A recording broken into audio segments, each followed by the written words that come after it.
बहुत ज्यादा बोका है, इसलिए इतना बोका बनाने के लिए हमको दर्शन करना तो उन लोग को जरूरी है, क्योंकि उन लोग के पास कला में जो मेरा मेन पार्ट्स में टैटू है, बोलना कोई जरूरी है। तुम कराए हो क्या है, तुम्हारा पर्सनल मैटर है, वो तो बोलना नहीं चाहिए। वो तो आप लोग को तो नॉलेज हो ही गया है, तो हमको। तो दोस्तों, आपने यह वीडियो जो देखा जिसमें तान्या चक्रवर्ती है और किस प्रकार से यह बिहार के लोगों को अपमानित कर रहा है। दोस्तों, यह बिहार के लोगों को बोल रहा है बोका। क्या बोका बोलना सही बात है? नहीं दोस्तों, किसी भी बिहारी को यह इस प्रकार से टारगेट नहीं कर सकती। दोस्तों, अभी हम ऑर्केस्ट्रा के डांसर उसी वायरल तान्या चक्रवर्ती के बारे में बात करने जा रहा हूं, जो आपने सोशल मीडिया पर लगातार वायरल हुई देखते होंगे।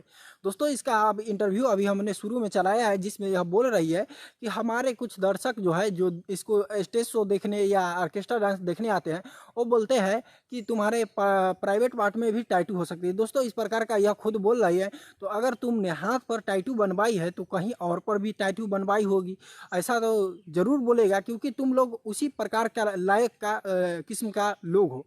और दोस्तों, हम अभी आपको यह तान्या चक्रवर्ती जो है वायरल, यह ऑर्केस्ट्रा डांसर है, जो ऑर्केस्ट्रा में डांस करती है, जो कि हाल फिलहाल में ही पवन सिंह का टैटू बनवाई थी और पवन सिंह से यह स्टेज शो में मिली थी, जो कि पवन सिंह ने भी प्रॉमिस किया था कि एक बार हम तुम्हें अपने शो में काम करने का मौका देंगे। तो तमाम ऐसे वीडियो देखने वाले दर्शक से अपील करता हूं कि ये जो लड़की है, जो कि बिहारी पर अभद्र टिप्पणियां कर रही है और बोल रही है कि बिहारी जो है बोका है, इस प्रकार का यह बात बोल रही है। तो तमाम वीडियो देखने वाले दर्शक से अपील है कि अगर आप बिहार से हैं तो जरूर इसका कमेंट सेक्शन में कमेंट बताइएगा और अपना राय जो है जरूर रखिएगा। तो दोस्तों, मिलते हैं फिर एक नेक्स्ट वीडियो में, तब तक के लिए जय हिंद, वंदे मातरम।